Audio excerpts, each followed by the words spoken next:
Amém. Então vamos para a palavra do Senhor. Atos, capítulo de número 2, diz assim, versículo 1. Chegando o dia de Pentecoste, estavam todos reunidos num só lugar. De repente veio do céu um som, como de um vento muito forte, e encheu toda a casa na qual estavam assentados. E viram o que parecia línguas de fogo, que se separaram e pousaram sobre cada um deles.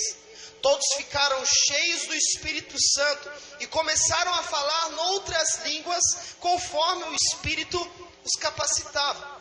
Havia em Jerusalém judeus, devotos a Deus, vindo de todas as nações do mundo. Ouvindo-se o som, ajuntou-se uma multidão que ficou perplexa, pois cada um os ouvia falar em sua própria língua. Atônitos e maravilhados, eles perguntavam: acaso não são galileus todos esses homens que estão falando? Então como os ouvimos cada um de nós em nossa própria língua materna?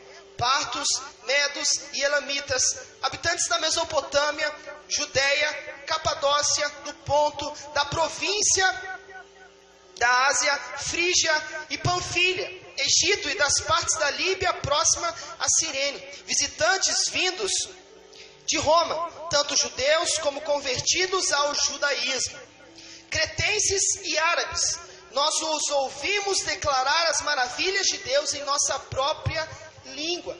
Atônitos e perplexos, todos perguntavam uns aos outros: o que significa isto? Alguns outros, todavia, zombavam e diziam: eles beberam vinho demais. Então Pedro levantou-se com os 11 e em alta voz dirigiu-se à multidão: homens da Judeia e todos os que vivem em Jerusalém, deixe-me explicar isso, ouçam com atenção.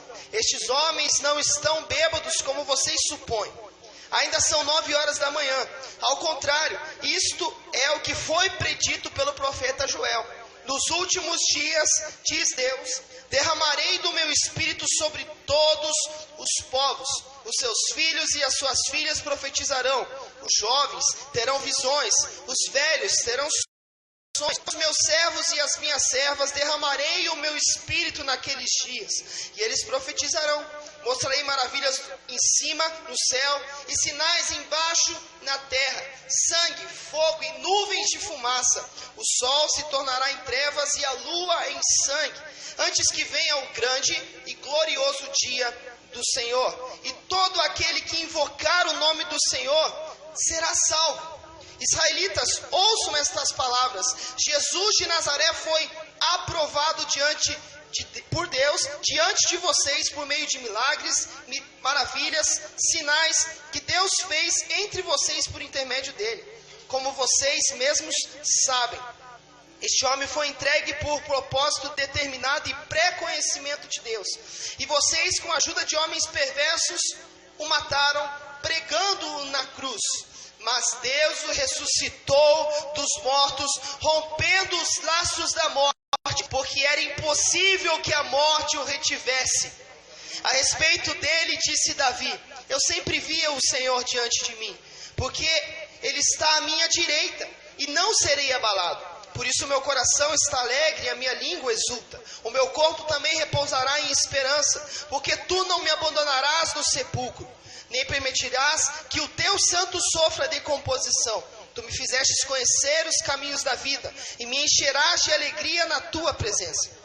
Irmãos, posso dizer com franqueza que o patriarca Davi morreu e foi sepultado, e o seu túmulo está entre nós até o dia de hoje.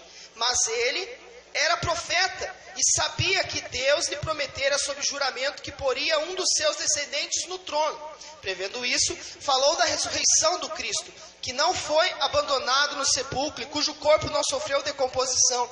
Deus ressuscitou esse Jesus, e todos nós somos testemunhas desse fato. Exaltado à direita de Deus, ele recebeu do Pai o Espírito Santo prometido e derramou o que vocês agora veem e ouvem.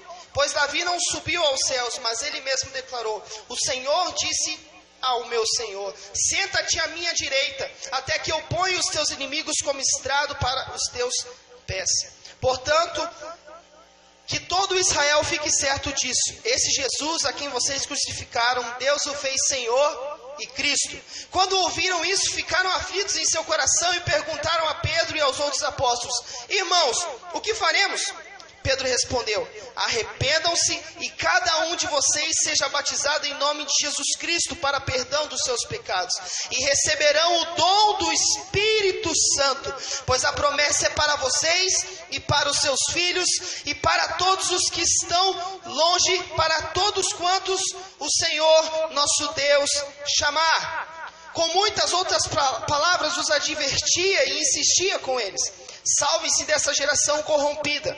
Os que aceitaram a mensagem foram batizados, e naquele dia houve um acréscimo de cerca de 3.000 pessoas. Eles se dedicavam ao ensino dos apóstolos e à comunhão, e ao partir do pão e às orações. Todos estavam cheios de temor, e muitas maravilhas e sinais eram feitos pelos apóstolos.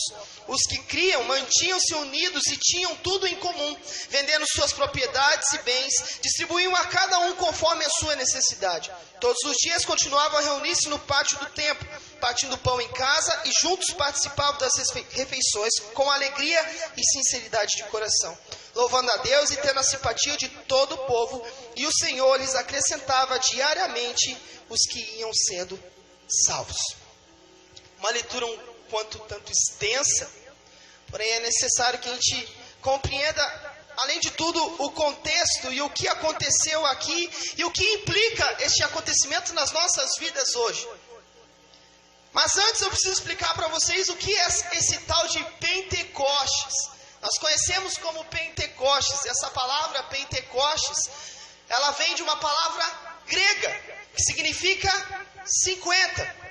Por quê? Porque é a contagem de 50 dias após a Pessá. O que é Pessá? É Páscoa. Depois da Páscoa se conta 50 dias para que se comemore essa festa. Essa é uma das 3 festas de peregrinação. O que é peregrinação? Quando eles saem das suas terras e vão até Jerusalém, que é o lugar onde se deveria adorar. Então as outras 2 festas, além dessa, seriam então a Páscoa, que é a Pessá, o Shavuot, que é o Pentecostes. Shavuot é uma palavra em hebraico que significa semanas. Por quê? Porque é uma contagem de semanas, 7 semanas. Então, o Shavuot e o Sukkot. Sukkot é a festa dos tabernáculos, ou a festa das cabanas, onde eles celebram a colheita. Essa festa que nós estamos mencionando aqui agora, de Pentecostes, também é chamada de festa das primícias, onde eles, no início da colheita, eles entregam aquilo que vem de primeiro, vem de melhor para o Senhor. Por isso também é chamado de festa das primícias. No Shavuot, que seria o Pentecostes, os primeiros frutos da colheita do trigo eram apresentados a Adonai no templo. A oferta consistia em 2 pães assados, feitos com farinha e fermento. Assim celebrava-se a providência de Deus no começo da temporada do trigo. Como eu falei, eles traziam as primícias. O melhor é o Senhor. Já temos ensinamentos para tirar aqui. A primícia, o primeiro é sempre a Deus. O melhor é sempre a Deus. Porém, queridos, além do aspecto agrícola dessa festa que se comemorava, posteriormente passou a ser compreendido como uma comemoração à entrega da Torá. Alguém sabe me dizer o que é Torá aqui? Lei, os 10 mandamentos. 10 mandamentos. Êxodo 19:1 afirma que os israelitas foram a pé até o Monte Sinai no 3º mês. Então, a partir desse dado e outros dados que rabinos das escrituras tiraram e de outros livros, das tradições, eles entenderam que 50 dias após a saída do Egito, o êxodo, a Páscoa do Egito ali, eles chegaram no Sinai. E no Sinai eles receberam a lei, a Torá, os 10 mandamentos, onde Deus foi lá e falou com Moisés e escreveu os 10 mandamentos ali na tábua de pedra. Então eles tinham essa compreensão agora, que isso foi posteriormente quando eles colocaram essa festa no calendário judaico. Isso foi depois que os rabinos começaram a entender. Então eles entenderam que era um momento de comemorar também o recebimento da Torá, o recebimento da verdadeira liberdade. Por quê? Porque eles saíram do Egito. Eles estavam escravos no Egito, porém a mente deles ainda estava escrava, mesmo após ter saído do Egito. E ali, neste momento, no Sinai, eles iriam receber a lei de Deus e a verdadeira liberdade. Iam conhecer o Deus que os salvou. Então comemora-se no Shavuot, ou no Pentecostes, o recebimento da Torá, da lei. Passando essa parte, um tanto quanto histórica. A descida do Espírito Santo no Shavuot, ou no Pentecoste. O que aconteceu? Jesus Cristo esteve com os discípulos após a sua ressurreição, né? Ele morreu, ele ressuscitou, e depois ele esteve com os discípulos por cerca de 40 dias aqui na terra. E eu quero que você preste bem atenção nessa parte, porque eu achei fascinante isso quando eu entendi. Ele esperou 40 dias, ele caminhou com os discípulos, deu todas as orientações finais, animou até eles, porque alguns tinham voltado a pescar, né? Ele falou: o que vocês estão fazendo aqui? Vocês não são pescadores de homens mais, né? Não são pescadores de peixes mais, são pescadores de homens agora, saiam daí, não vai dar certo. Chamou eles para perto, esteve com eles 40 dias e no dia 40 ele foi assunto aos céus. Mas antes de ser assunto aos céus, em Atos no capítulo 1, você vai ver que ele vai dar uma orientação, uma ordem aos seus discípulos. Ó, fiquem em Jerusalém, e olha, ele diz Jerusalém, até que do alto vocês sejam revestidos de poder. E assim os discípulos fizeram. Se reuniram ali em Jerusalém e começaram a buscar ao Senhor. Eles buscaram ao Senhor no tempo de 10 dias. Ao término desses 10 dias, aconteceu então a descida do Espírito Santo, bem na data do Shavuot. Bem que interessante, 40 mais 10, 50 é o dia do Pentecostes. Mas por que Deus escolheu essa data em específico para descer com o seu Espírito Santo sobre toda a carne e sobre todos os homens? Queridos, nessa festa, como eu mencionei para você alguns minutos atrás, era uma festa de peregrinação. Todos os povos de todos os cantos vinham até Jerusalém. Flávio Josefo, um historiador judeu, diz que ali naquele momento tinha cerca de 3 milhões de pessoas reunidas em Jerusalém. É muita gente. E pessoas de todos os cantos do mundo conhecido na época. Então era um momento exato e perfeito para que Deus manifestasse a sua glória na vida dos seus discípulos. E ali eles iriam anunciar a palavra e todas aquelas 3 milhões de pessoas iriam ouvir a respeito do Cristo. E não só ouvir, porque muitas multidões ouviram até do próprio Cristo a respeito dele mesmo e continuaram da mesma forma. Mas agora seria diferente. Agora o seu Espírito Santo estaria na terra. E o que o Espírito Santo faz? Uma das qualidades do Espírito Santo é convencimento. O Espírito Santo convence do pecado, da justiça e do juízo. Ou seja, era a ocasião perfeita. Até o Eliel perguntou na sexta-feira, né, por que Deus deixou eles 10 dias orando ali, né, era para testar eles, para ver se eles perseveraram. E você, analisando isso que eu acabei de dizer, é porque era o momento exato. Era o momento exato, era a hora perfeita para que todos pudessem ouvir a respeito de Cristo e todos pudessem ser convencidos a respeito do Cristo, tanto que após a ministração de Pedro, todo mundo ficou desesperado e perguntavam para Pedro: Pedro, o que a gente faz agora? A gente matou o Cristo. Antes eles não tinham se tocado disso, mesmo com o Senhor ressuscitando mortos, mesmo com o Senhor curando pessoas, paralíticos, cegos, mesmo com as palavras que ele dizia, às vezes explicitamente, às vezes por parábolas, eles ainda não tinham entendido. Mas agora, com a descida do Espírito Santo, eles conseguem compreender e eles conseguem enxergar o estado no qual estavam. Eles tinham matado o Filho de Deus. E Pedro dá a solução para eles: arrependam-se e sejam batizados em o nome do Senhor Jesus, e vocês receberão do Espírito Santo de Deus. E ali, naquele evento histórico, iniciou então a igreja do Senhor. A igreja do Senhor passou a ser estabelecida. E os apóstolos começaram a anunciar o Evangelho. Começaram a falar de Cristo por todos os cantos, tanto em Jerusalém, quanto na Judéia, na Samaria. Paulo foi até os confins da terra. E a mensagem chegou até quem? Nós. Aqui, estamos aqui.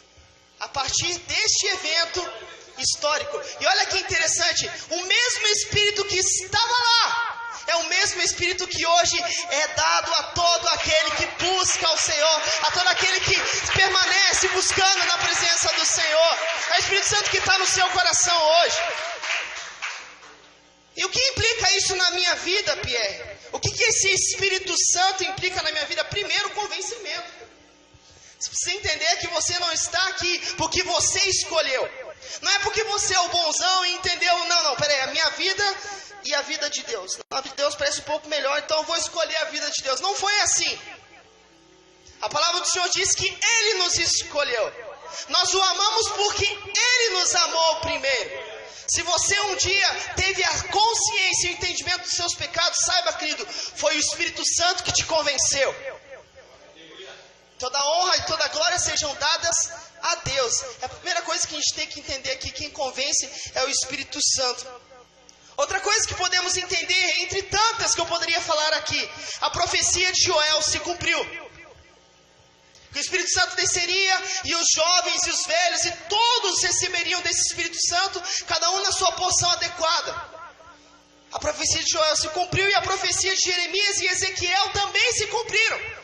Qual profecia, Pierre? Profecia que dizia que haveria um tempo onde a palavra de Deus, a lei de Deus, não estaria mais escrita em tábuas de pedra, mas estaria escrita no coração e na mente das pessoas. A lei verdadeira, que é a lei do amor, estaria no coração das pessoas. Agora você pode amar, querido. Agora você pode perdoar, querido. Sabe aquele que diz assim, eu não consigo perdoar? Conheça Jesus, receba o Espírito Santo, e eu tenho certeza que você poderá perdoar, sim, porque essa lei agora não é mais externa a nós, essa lei agora está dentro de nós, este amor está dentro de nós. A profecia de Jeremias se cumpriu, querido, e continua. A pergunta do século é finalmente respondida. Que pergunta é respondida com isso? A pergunta que a samaritana fez para Jesus em João no capítulo 4. E aonde o Senhor se encontra com uma samaritana e na conversa eles falam sobre o Messias. E ela diz que o Messias iria explicar as coisas que até então eles não entendiam. Samaritanos e judeus viviam em uma grande briga. Porque eles brigavam entre si. Aonde deveria ser o lugar que deveria se adorar? Aonde que deve adorar ao Senhor? E os judeus diziam que era em Jerusalém, é o lugar santo. E os samaritanos diziam que não, era no Monte Gerizim que tinha que se adorar ao Senhor. E tinha essa briga com eles. Aonde eu devo adorar? Jesus ali mesmo respondeu para a samaritana falando, vocês acham que é em um lugar que tem que adorar. Os judeus acham que é em outro lugar que tem que adorar, mas vai chegar um momento em que as pessoas vão adorar ao Pai em espírito e em verdade. Jesus deu uma resposta totalmente diferente para ela. Ela perguntou aonde, ele falou como. A questão não é onde, não é mais um lugar. É isso que nós podemos entender. A pergunta do século foi respondida. Aonde que eu tenho que adorar ao Senhor Jesus? É na igreja? É na célula? É só quando eu estou no momento de culto como esse? Aonde que eu tenho que adorar ao Senhor Jesus? Não é onde, é como. É em espírito. É em todos os lugares, querido. E como assim em espírito? E de novo eu trago o que eu falei na sexta-feira aqui. Contém e está contido. É uma lei. Pense com você num copo com água. Pensou no copo com água? Aí é muito difícil pensar no copo com água. Um copo com água e uma esponja. Coloque essa esponja dentro desse copo com água. O que acontece? Acontece que a esponja estará imersa na água e a água estará em volta da esponja. Contém e está contido. Ela contém água e está contido pela água. Ela se torna um com a água naquele momento. É que nem a pergunta, né? A mão é da luva ou a luva é da mão? Meio confuso, não é? Mas o que eu quero dizer? Você passa a ser um com o Senhor. Não passa a existir mais a sua vontade, mas a vontade dele. Acontece o que o apóstolo Paulo, deixa eu exemplificar para você. O que o apóstolo Paulo fala: já não vivo eu, mas Cristo vive em mim. A questão da adoração agora, querido, é que não tem mais as minhas vontades. Não tem mais os meus projetos. Não tem mais o que eu quero. Tem o que o Senhor quer. É isso que acontece quando você é batizado com o Espírito Santo. A sua vontade passa a diminuir, quando não sumir, ou se não se aliar com a vontade de Deus.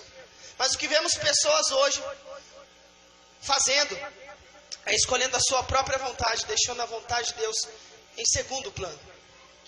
O David comentou aqui ontem no culto de jovens que existem muitos jovens, ele está falando de jovens, está falando com jovens, né? Muitos jovens que são mimimi, muitos jovens que você não pode falar nada, que ele já se espeta todo, já fica furioso e já quer chutar tudo e quer sair fora. Pessoas que ainda não tiveram um encontro real com Cristo e ainda estão, na luta entre fazer a sua vontade e a vontade do Senhor, mas eles estão mais para o lado da carne, então eles fazem o que a sua carne manda, eles fazem o que o seu sentimento manda. Se eu estou com vontade eu faço, se eu não estou com vontade eu não faço. Isso tem algo que eu aprendi nesses últimos dias a respeito dos sentimentos, é que você nunca deve dar muita bola para eles. Sentimento é que nem criança, querido. É imaturo. É inconsequente. Tenta fazer uma promessa quando você está muito feliz. Talvez você faça uma promessa que você não possa cumprir. É que nem comprar. Vendedor sabe disso, né, Maria? Você incentiva a pessoa a comprar ali na hora. É questão de sentimento. É na hora. Se ela sair dali e falar assim, eu vou pensar, acabou a compra. Você desiste e vai embora. O sentimento, ele é muito impulsivo, ele é muito inconstante. Você não pode se deixar dominar por ele, querido. É que nem você querer descarregar o que você pensa a respeito do seu irmão quando você está bravo com ele. Vai dar boa essa conversa? Acho que não, né? Provavelmente você vai falar alguma besteira e provavelmente você vai falar uma coisa que você nem queria falar. Por quê? Porque os sentimentos são inconstantes. Sentimentos são como crianças imaturas, não pensam nas consequências, eles simplesmente fazem. E nós não podemos nos deixar escravizar pelos nossos sentimentos. Tem muitas pessoas que são escravos dos seus próprios sentimentos. Quando eu estou triste, eu não vou fazer nada. Meu sentimento de tristeza está dizendo para mim não fazer nada, então eu vou me submeter a ele e eu não vou fazer nada.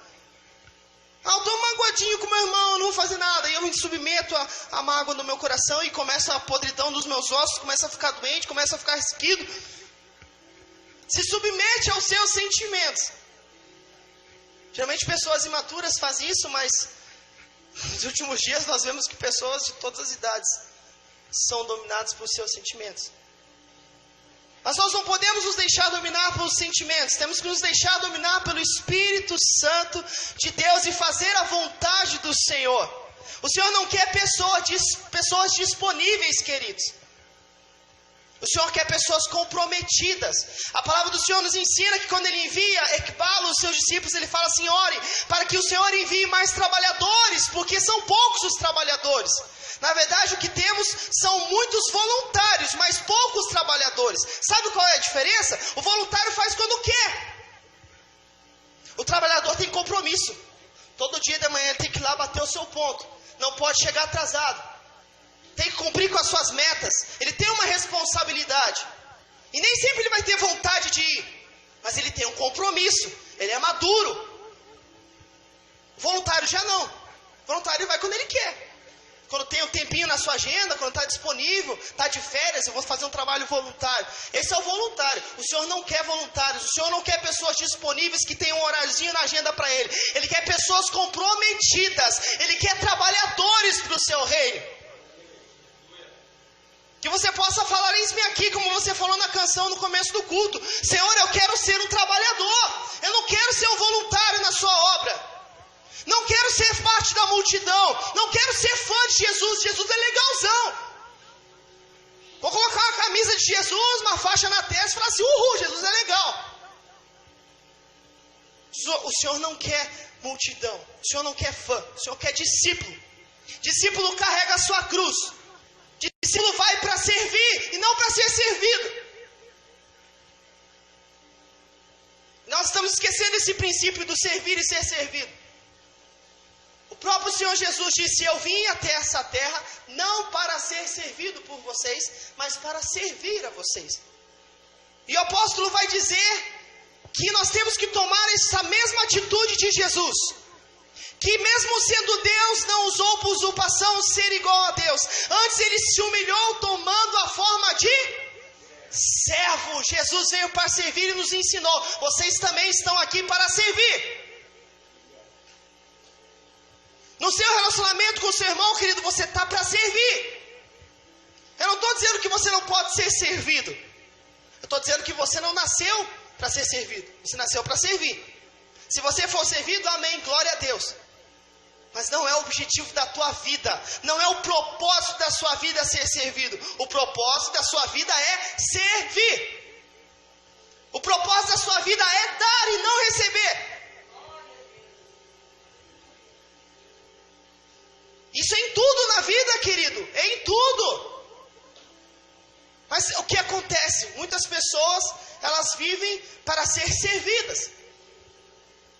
Minha esposa aconselha muitas pessoas, e dentre uma delas que ela aconselha, essa pessoa estava dizendo: não, mas eu não vou naquela igreja porque ninguém dá atenção para mim lá. Pastor não liga para mim. Pastor não manda uma mensagem para mim. Quer ser servido. Mas quantas vezes essa pessoa se disponibilizou para o pastor: pastor, eu estou aqui porque o senhor precisa.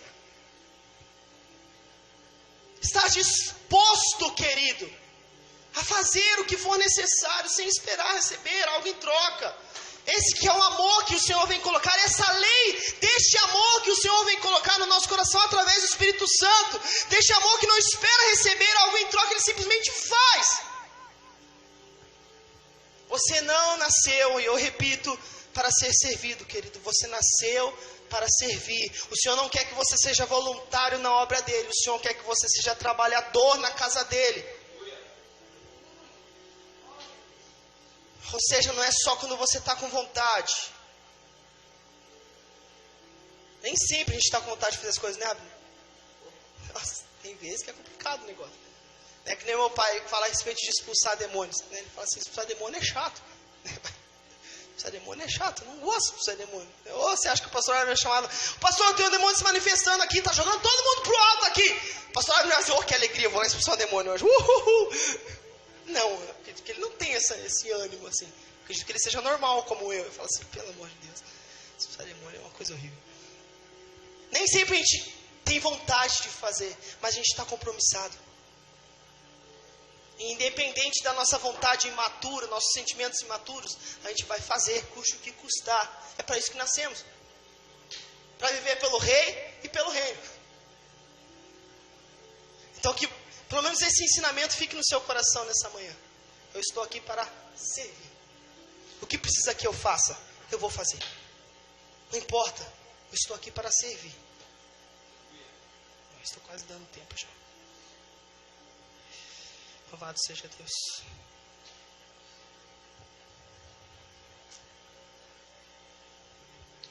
Fique de pé em seu lugar.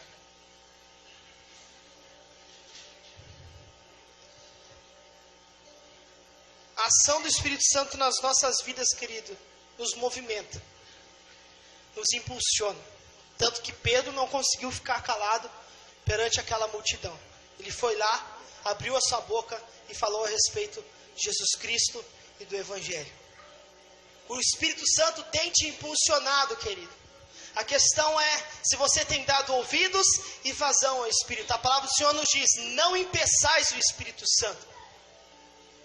Muitas pessoas têm impedido o Espírito Santo de agir nas suas vidas.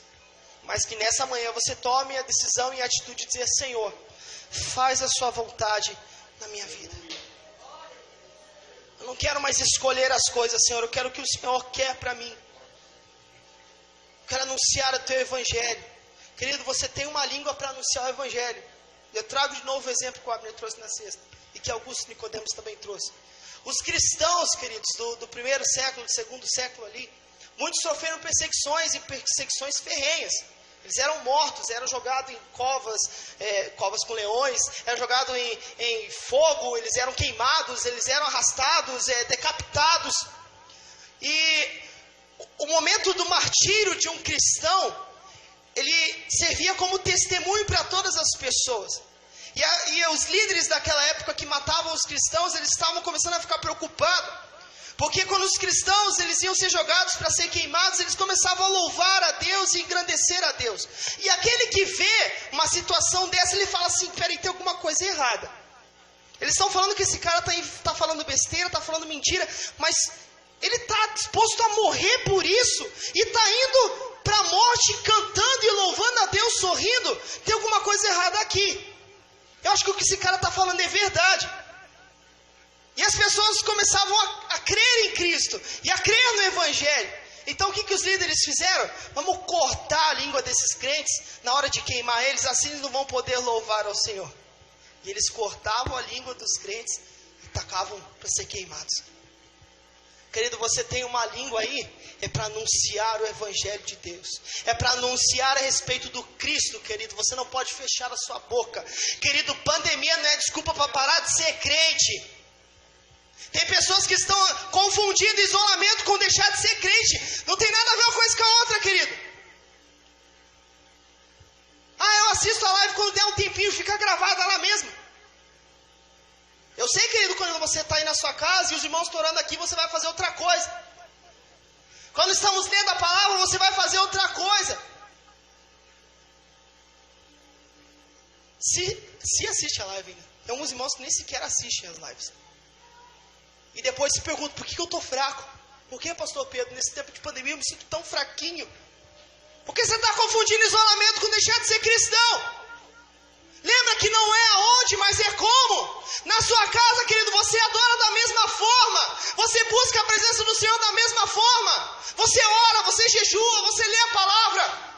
E se você tem a oportunidade de estar aqui, você não fica titubeando. Você vem. É assim, queridos.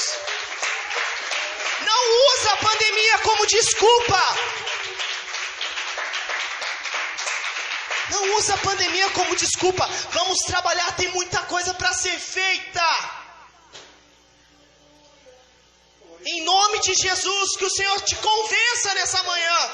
Não eu, não meus argumentos, o Espírito Santo te convença nessa manhã. E faça você ter coragem de dizer, eu estou fazendo errado. Não estou fazendo como deve ser feito.